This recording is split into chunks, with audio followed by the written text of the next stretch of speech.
Sam, thanks so much for joining me here on Autism Stories. Thank you so much for having me. Absolutely. And I'd love to start off by learning about your story. Where would you say in the autistic community your story begins?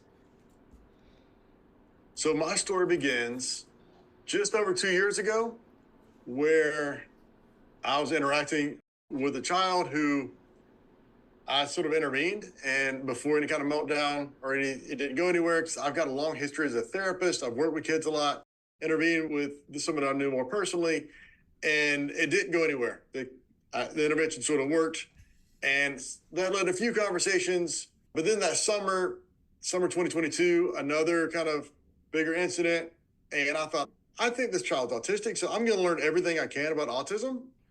And I had just launched my private practice a few months prior, and I was still growing my caseload, which meant I had free time. And so I was learning and reading. And there was a day that I looked at my therapist and I said, I'm autistic, right? And she just looked back and goes, uh-huh. And I was just remember thinking like, you weren't going to mention that, and she's very much aware and attuned to the neurodivergent community. Has it just she's there, she's part of us, and so yeah, she just didn't see a need to try to like push it. Just knew, and especially when she realized I was on a journey on my own. And so after that, and I realized there's very much this timeline, right, that many late identified folks go through, where autism itself becomes our special interest for a while before and after. And it's continued for me. And I suddenly realized my private practice, I've been marketing myself as a trauma therapist. I have all these neurodivergent clients, many autistic, and I wasn't marketing for that, but that's who I was working with. Speaking engagement started more and more. I started including autism and neurodivergence in general as part of that. And it just keeps growing. So now I work with autistic folks from children up to people in their 60s, wide ranging, families, and I feel right at home. And when I speak, I've spoken at several conferences this spring. I always feel like when I talk about sort of what is autism, that's my favorite.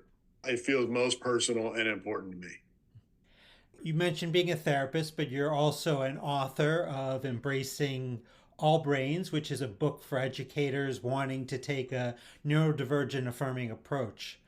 What do you think are some of the biggest challenges in educators in taking an approach that embraces all brains?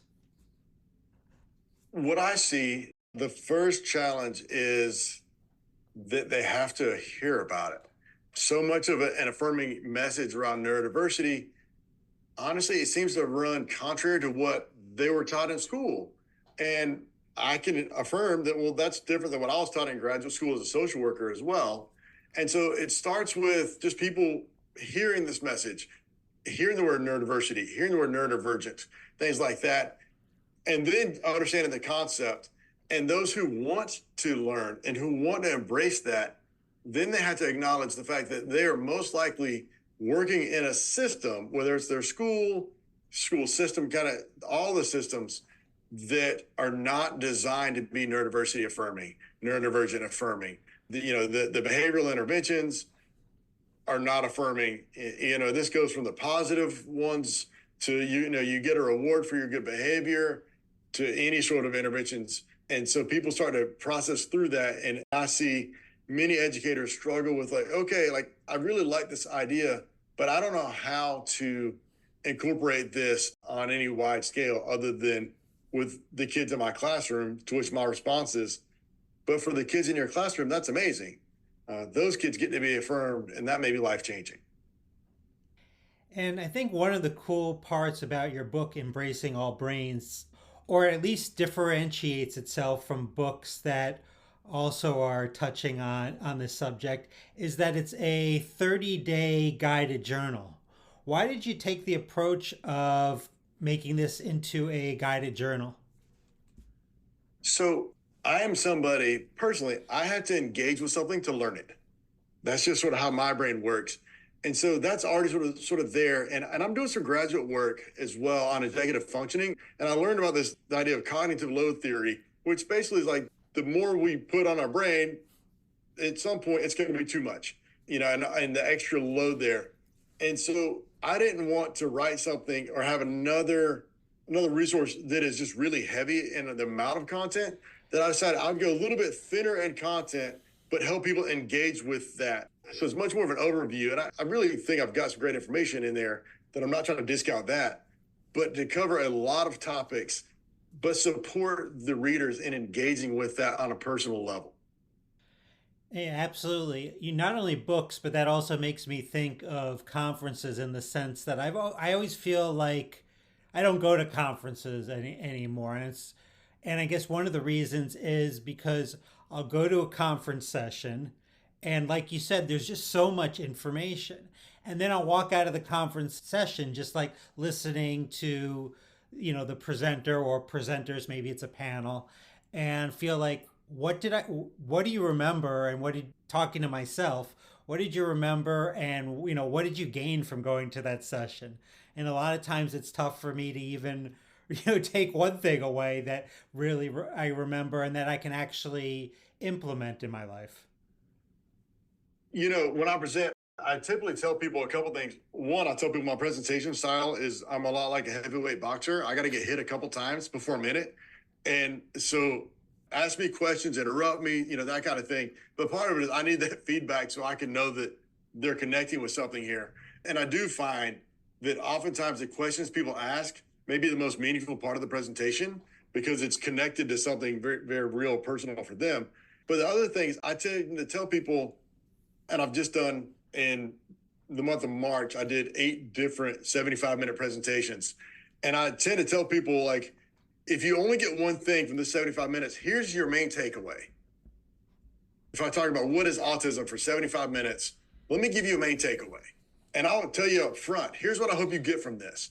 And my hope is that helps people meaningfully connect. At least they walk away, even if it's not remembering all the information, it's at least the mindset or the concept of the affirming approach, things like that. Like I said, even if they don't get all the little details, I can be content if they walk away with that one nugget. And that can be, I think, life changing. And that can lead to people reading more or looking more into things. So I really do try to keep it somewhat narrow with that.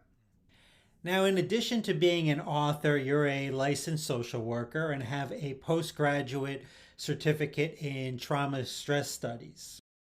I think more and more people are talking about trauma informed support these days. But what type of support do you think is actually helpful to people that are looking to heal from their trauma? So my background is in trauma therapy. And so, like I said, autism became my special interest and neurodivergence part of that. And so I pivoted from trauma therapy into supporting a lot of neurodivergent folks and families. And what I found was it's a really seamless transition because principles that I already sort of leaned on heavily as a trauma therapist, choice is a big deal because to me, like the number one thing that leaves a trauma imprint on anybody is the loss of agency. So I've always given clients choice. If I have an activity in mind, I think we need to do this thing. If it's EMDR for trauma processing, but a client says, I don't think that's what I want, then okay. Even if it's we have the plan, they come in for the session and we pivot, I'm always going to give choices. And I find with the neurodivergent folks I work with, choices make a big difference. Autistic folks, many times too many choices can get overwhelming. So it's not hey, look at all my stuff in my office. What do you want to do? It may be which of these activities might you want to engage with. And so that seamless transition for me, it stays in place. And so then we talk about how do people navigate the trauma. And I guess I should step back and say, I do refer to traumatic experiences of trauma as acquired neurodivergence. And I really like that language of it. Something happened, it impacted our brain and changed how our brains functioned. And so for one, I think we have to tease out what is a trauma response and what is who you are. And a nervous system that is already sensitive and then experiences trauma becomes more sensitive. But let's not try to heal something if that's not something to heal. And instead, we need to support it. I do find, and I'm trained in EMDR, and that's my primary go-to for trauma processing. For those who don't know, that's eye movement desensitization and reprocessing. It's a trauma processing model, but it's not a fit for everybody. And so I do engage with some different modalities. But I think it's most important to figure out what is something to heal from versus what is something to support, and then kind of go from there. So I don't know if I'd be curious about your opinion on this. Like, because even at now I'm 45, and I'm still, some days trying to figure out what is my autistic experience versus is this trauma or not. I'm wondering, like, where do you come out on something like that? I saw a post on social media not long ago where somebody commented that something to the effect of it's hard to tell the difference because they've never met an autistic person without trauma. They weren't saying that the trauma causes autism.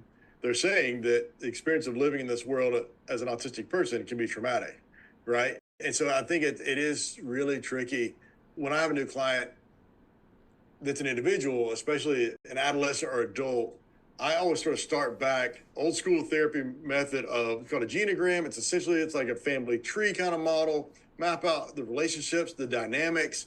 And I tell people, so if you start talking about, Uncle Bob, I know who Uncle Bob was, that kind of thing. And if it's any family members that are relevant or kind of connected, if you got an uncle that you saw once a year at Christmas, maybe I'm not mapping it out that big, but trying to piece this together and understand these relationships, especially for late identified autistic folks who, like myself, I've processed a lot of my life, realizing like, oh, that explains this way more than anything else I could figure out.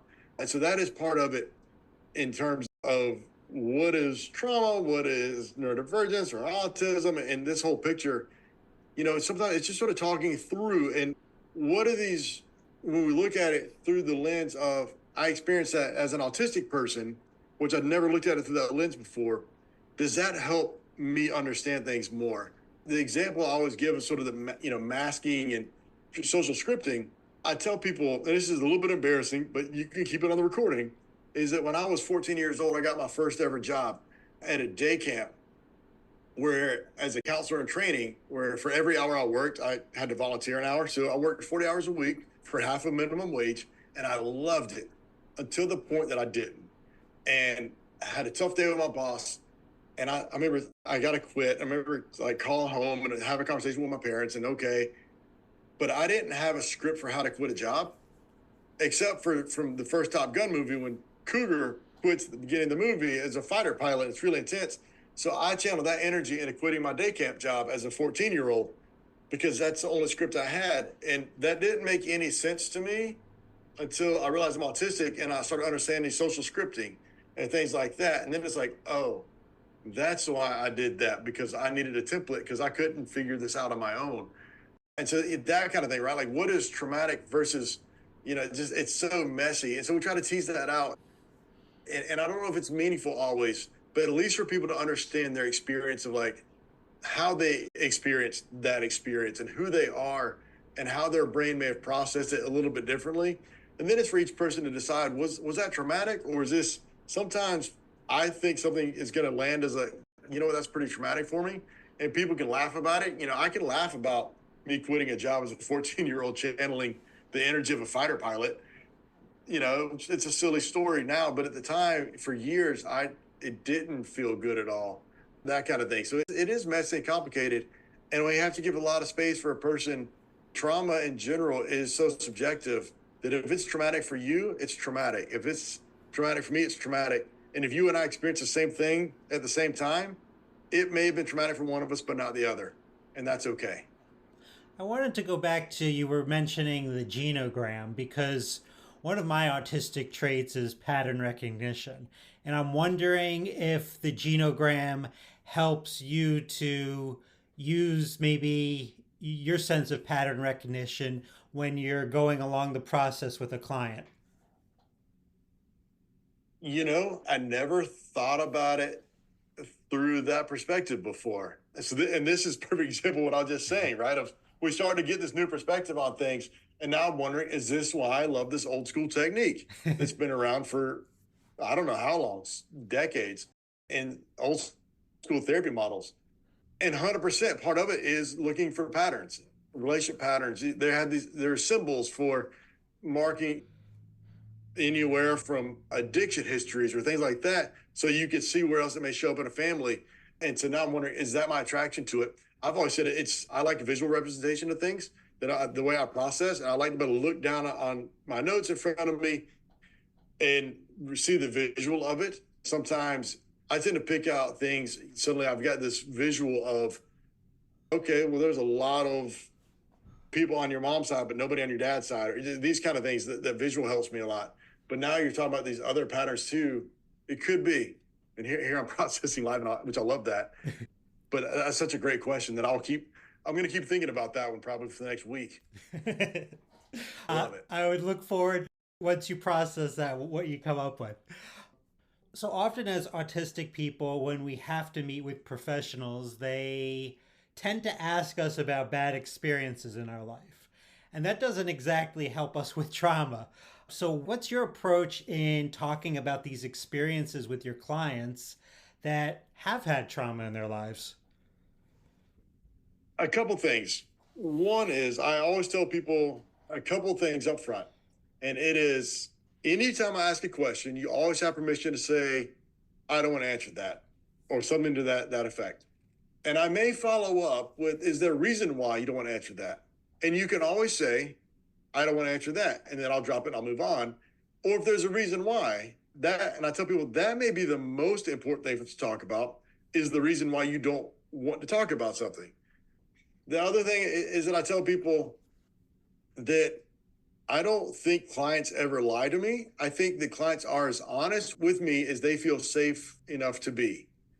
Sort of meaning that, you just met me, you don't know me, not really. And so you may not feel comfortable telling me the whole picture or leaving out details. And so if people come back to me later, 3 sessions later, 2 years later, and tell me more of what happened or something that they left out or how they told the story from a different perspective or anything like that, I never view it as having been lied to. I view it as now you feel safe enough to be a little bit more open. And so I always try to give people permission to speak in whatever they feel safe enough saying. And then I also, if we are going to talk about anything that may be traumatic, I always use the refrain, let's use headlines, not details. And so it's not the whole newspaper article, it's just the headline. And if I need to know more for us to be helpful and productive, then I may ask more, but we're going to go little by little. And I'm going to make sure that we feel as grounded as possible as we go throughout that. But I'm not somebody who ever thinks people need to just start sort of pouring out all that heaviness, all these details. More often than not, I find that can be very dysregulating for people. And that can be very unproductive for the overall session if all we're doing is just getting somebody dysregulated and then the session's up and they have to leave my office. Now, I don't know if this qualifies for trauma or not, but when I have to go into the community, that can certainly be really stressful. So I saw when you talked on social media about how Comic Cons give some clues to having more safe and inclusive communities. What might some of the concepts from Comic Cons that are used widely throughout the United States be in regards to this? So when I look at that, the supports that they offer, the big one that I see are sort of the sensory rooms, right? Offering an environment that's going to be low sensory experiences where a person can go away from a crowd, away from all the noise, away from as many bright lights, and they can decompress a little bit. They can be pretty intentional. And these are things, these are spaces that are showing up in more and more places. You can find airports that have sensory rooms now. They showed up in schools pretty early on, in some schools, kind of these places where you can go to decompress. But now airports, you'll find malls that have them. People don't often know to look for them, but if you search, you can find them. They're not as common as I would like them to be. I live outside of Atlanta, and so Atlanta Airport, busiest in the world, kind of it's one of the top ones consistently. There is one, but I think there's one for that volume people. If you need to go there, it may require you to board a crowded train to go a few stops to get to it. So it's nice that it's there, but it may take some work to get there. You may need a support person to help you get there. Amusement parks, but I heard of one, and I won't name the name, but of an amusement park where while a person is in the park, they're allowed to go to that room. They don't give away the location. You have to call a phone number to find out where it is. You can't go on their website. And if you ask park employees, most of them are kind of like, well, I don't know what you're talking about. And you may go one time for no more than 30 minutes. So if you're with a group who wants to be at the park all day and you may need to decompress every little bit, you may go one time for 30 minutes. So it's still an evolving process. But I do think that model, like the conventions, they were some of the early adopters of that, acknowledging people have very real sensory needs. And just because you have real sensory needs, that doesn't mean you shouldn't get to take part and be included in our activities. It just means we need to provide and support your needs in the same way that we're going to meet the needs of people who have mobility challenges and things like that. And then lastly, Sam, how can our listeners learn about you beyond this interview? I love the question. So I exist on primarily on Instagram. I can be found on TikTok as well, but I am most active on Instagram at Sam Marion Counseling.